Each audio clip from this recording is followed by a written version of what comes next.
Okay, hi guys, we are back. I have done my single crochets in the round to round 10. This is what it should look like. I'm going to do something you don't have to copy, but I'm going to turn my crochet inside out like so, and then I'm going to tuck that little thread in because I don't like to cut when I do magic rings. I try to not cut that thread at least until I've secured it, but this way I don't have to cut the thread at all. I can just tuck it in under where my stuffing is going to be, so that's fine. What we're going to do now is we're going to do a decrease. So there is your stitch marker for your first stitch. What we are going to do, so first things first, I'll take my stitch marker out like that, and we are going to single crochet into the first stitch. Whoop, like so. Right, and then we're going to, oh dear me, put this back in there, and then we're going to do another 2 single crochets like so,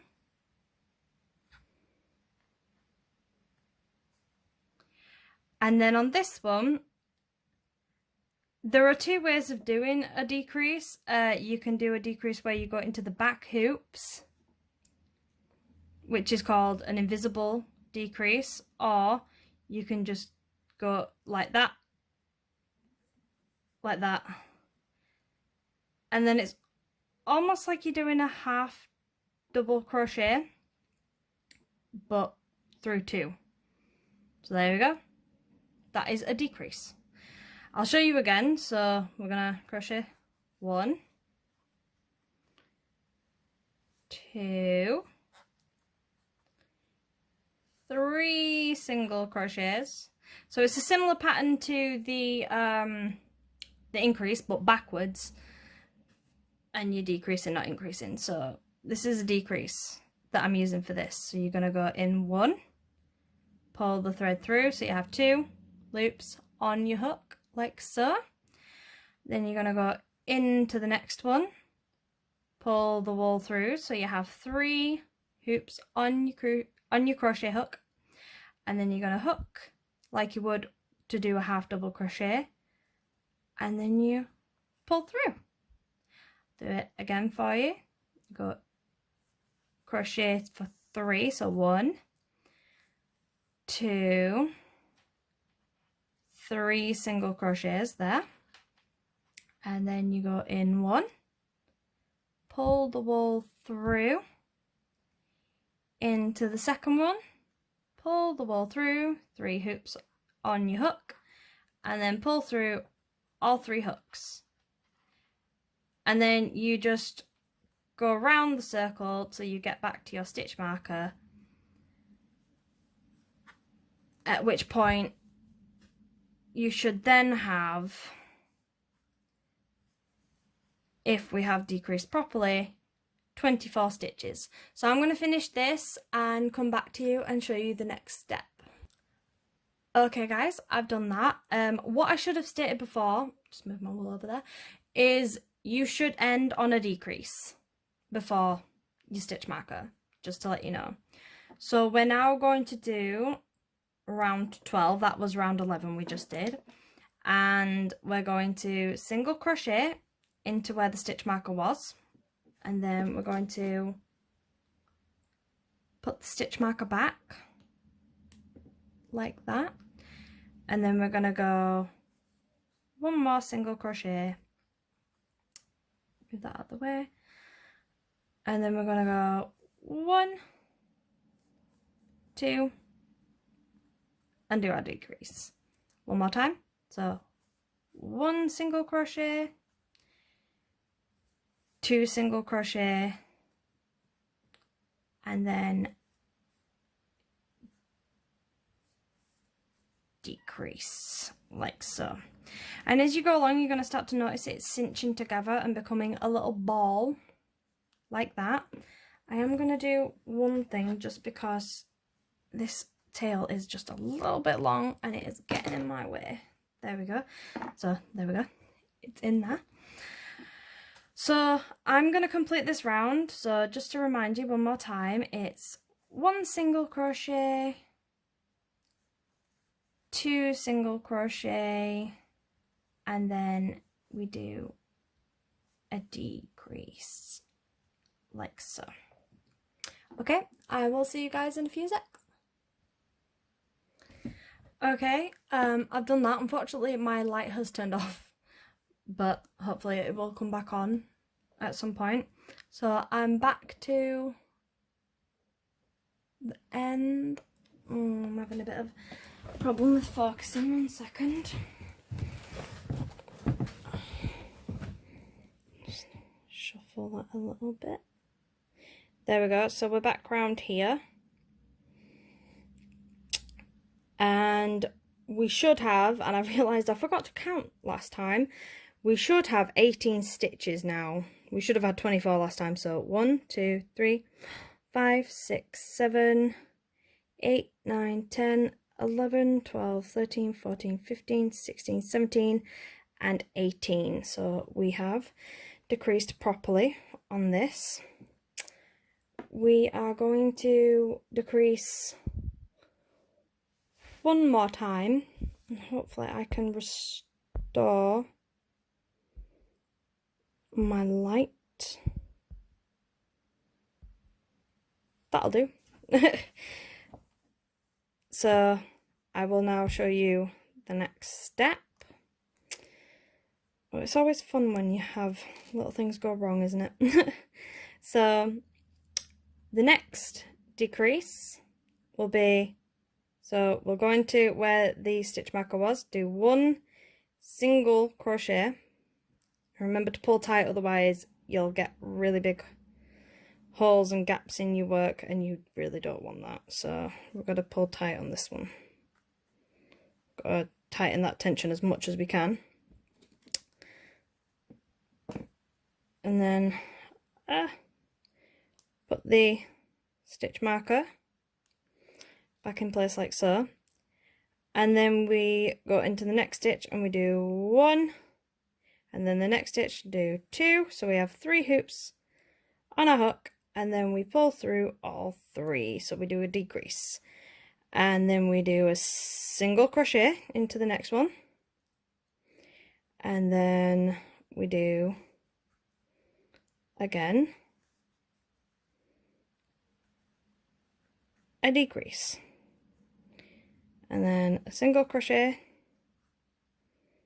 Remember, keep it as tight as you can, and then a decrease, and you go around in that pattern doing single crochet, decrease, single crochet, and you should, let me work this out, single crochet, decrease, single crochet, decrease, hang on, let's start again, single crochet, decrease, single crochet, decrease, single crochet, decrease, and you should end on a single crochet and have 12 stitches.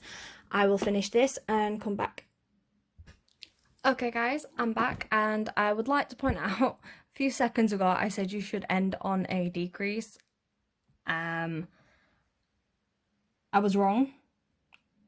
You should end on a single crochet. At least, hang on, what? Hang on, let me just double check. No, I was right. You should end on a decrease. Oh dear me.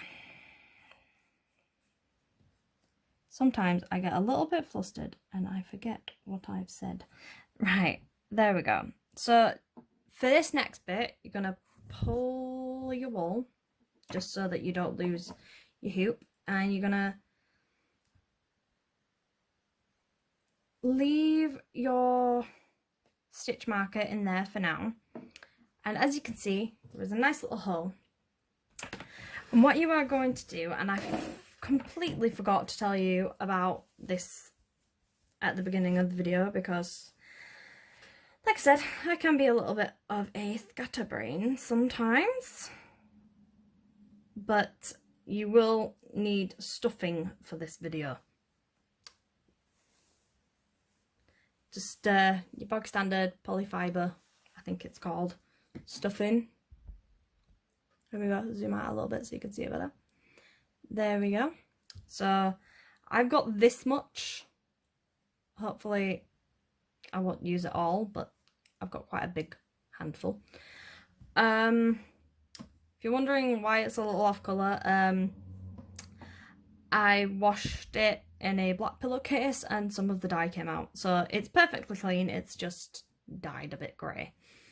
So I like to rip it up a little bit because it can become a little bit compacted. We want it nice and squishy and fluffy, so I'm going to take a little bit. There we go. Hold it ever so slightly because obviously we don't want to recompact it. And then you're just going to stuff it into your ball. And the reason why you pull the thread tight is because as you're doing this you could pull out stitches and we don't want to do that. So we go in. Oh, excuse me, my throat's making weird noises. We go in like so, and you pack it out until it becomes a nice ball. So I still need to put a little bit more in. Go for half of what I've made there, and then just stuff it. Stuff.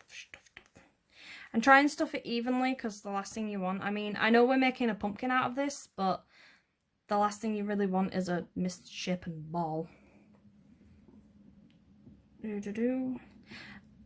Also, if you wanted to just stop at the ball and not turn it into a pumpkin, you can make some pretty cool little juggling balls. I've thought of making them as a Christmas present for a friend of mine that likes to juggle. So, just give you a little heads up there, a little Christmas gift idea. So, now that that's quite nicely packed out, I like the feel of it. It'll still sort of squish when I want it to, but it's still quite firm. I'm going to put the spare bit of stuffing I have to one side. And then I'm going to get my crochet hook. Now I'm going to zoom in again for this bit. 1 second. Ooh, bit too much there. There we go. Ooh.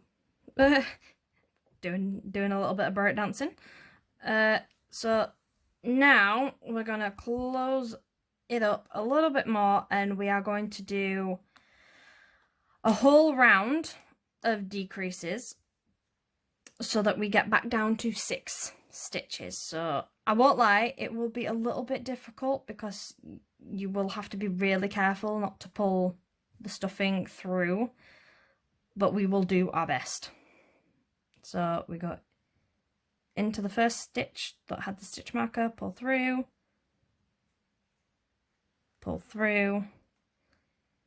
and then pull through all 3 like that. There we go. And then, woo, I just knocked my stand. Put the stitch marker back in, like so. So that's 1 decrease that we've done. We're going to do a second one. So pull through 1. Ooh, dear me. Pull through 2. And there we go, we've decreased again. Then pull through 1. Pull through 2. And I find it's good to sort of stick your finger in there to basically block the stuffing from coming through. So there we go. And we're going to the next one, like so. Because the hook, as your finger's there, the hook kind of glides off your finger and doesn't catch the stuffing. So that's another decrease that we've done. We have 2 more decreases. So in there, 1, 2, pull through, and then, oh, no, there we go. 1, oh, I'm coming off camera a bit there. 2, and then pull through.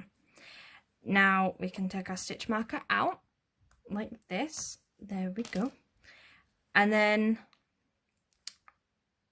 we are going to pull the wool through as if we were doing a chain, and we're gonna cast off, and we're gonna make the cast off quite long. So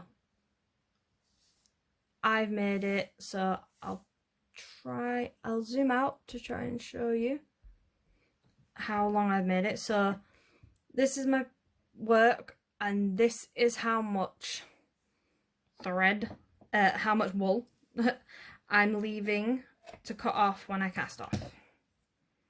So I'm just going to pull that through so that it's cast off, pull it tight. There we go. Now you should have a little teeny tiny hole with 1, 2, 3, 4, 5, 6 little stitches. Now I'm just going to get my darning needle, which I completely also forgot to tell you about.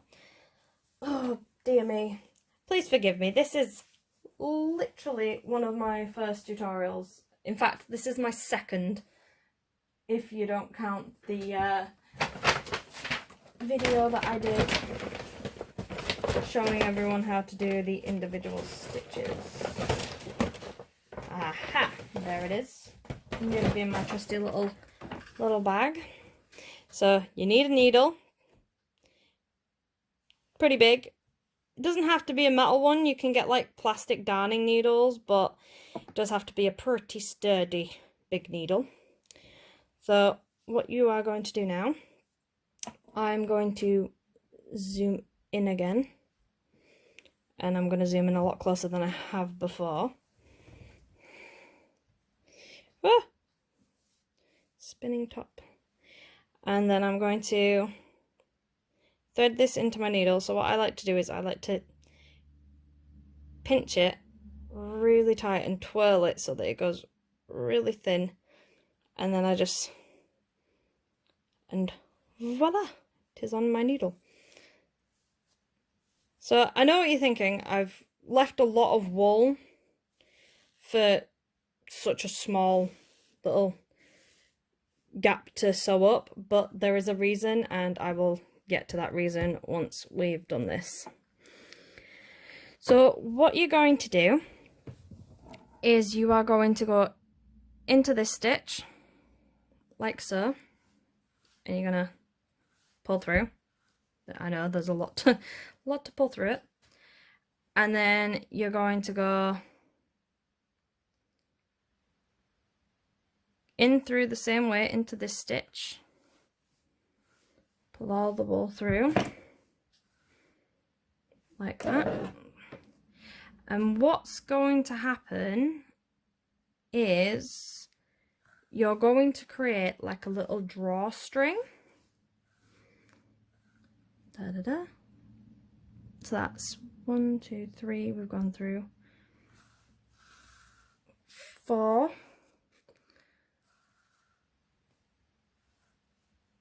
Oh, it's caught on my thumb. 4, 5, and the final stitch, 6. And then, just like your magic ring, you pull it tight, and ta-da, you have a little ball. Zoom out so you can see it there. There we go. So this is our little ball. I'm loving it, won't lie. Now, for the next bit, to turn it into a pumpkin, this is why, oh, knocking my bag. This is why we kept such a long tail. So what we're going to do is we're going to go just off to the side here, stick the needle in. Now this is why you need quite a robust needle, like a strong needle. And then you're going to push it through, coming up through the center of your ball, like so. And then you pull the wool like that. And then you take your wool, bring it down and around, and then you're going to go in through the bottom again. Oh, I'm a little off center there. Coming up back through the center. You can use the hole, the teeny tiny little hole that there is left over from a magic ring, and you come up through that hole, and then you pull really tight like that, so that it creates a little indentation. And then what I like to do is I like to go the opposite side to the way that I went before. I go in through the bottom again, which is starting to sort of look like the bottom of a pumpkin or the top of a pumpkin, depending on which way you do it. And then, oh no, not quite. It does get a little bit difficult at this part. Got to make sure you go back through the hole and not to the side of it. Come on. Aha, there we go. Success. And then, I want it to be difficult. There we go. And we pull through again. And then we pull it tight. Oh no!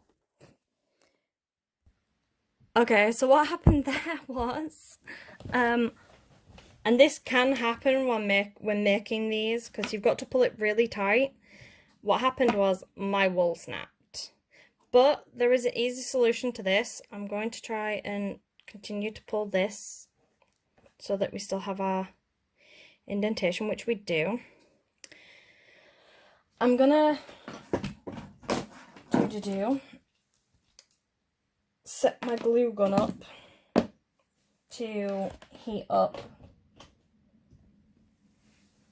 and I will explain how I will fix it, because obviously that has the potential to unravel, at which point you lose one of your kinks. But I will hold it there, and what I will actually try to do, because then I might not actually have, correction, I won't heat up my glue gun just yet. I may have thought of an ingenious idea to stop it from threading just for now, and then we can come to the glue gun later. There we go. I have trapped it underneath that thread. As I like to mention in, well, all my videos I've done so far, and in life, if I'm honest, mistakes happen. And there is no use crying over spilt milk. You've got to make the best of a situation, is what I like to say.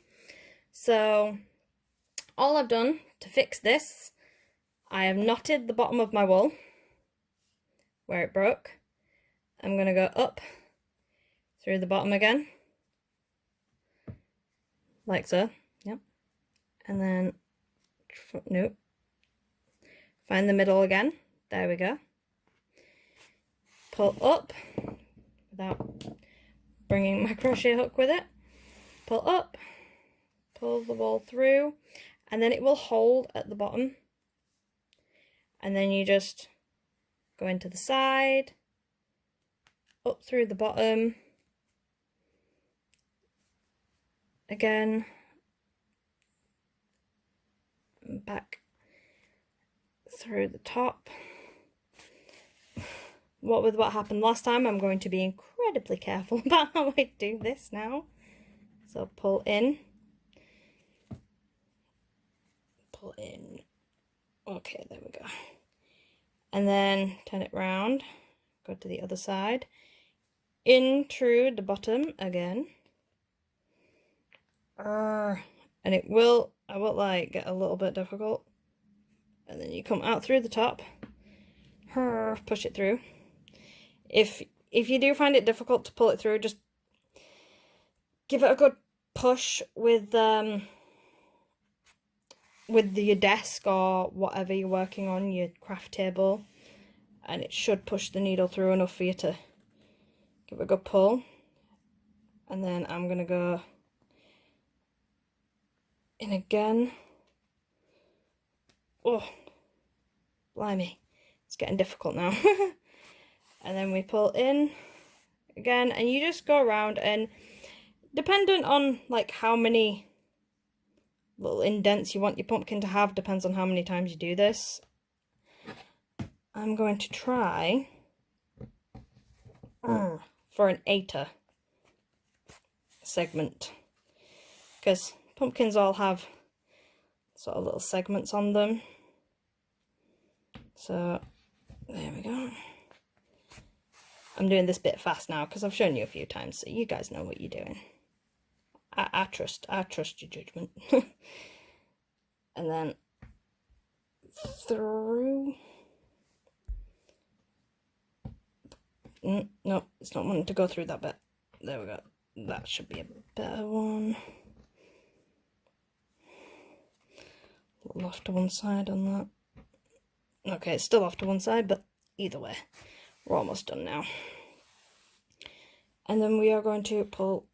I'm actually going to try and shift it over a bit, actually, so it's a bit more centered, just because I want my segments to be nice and even.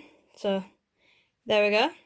There's a little body of the pumpkin, and then to secure it, I'm going to go across like so. Pop it down there, and then I'm going to go through this. Whoop, dear me. Through this little hoop, pull tight, and then I'm going to just do that again.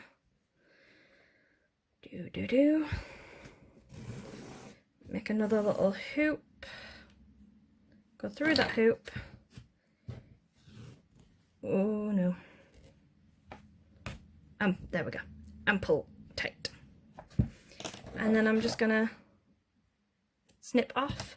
Now, it's your decision, is this bit, as to whether you pin the next things that I'm going to show you for this on here or in here. Now, personally, I think that's quite a nice little flat bottom, so it'll sit better, and they kind of look more rustic and more like the top of a pumpkin, a little bit misshapen, a little bit uneven.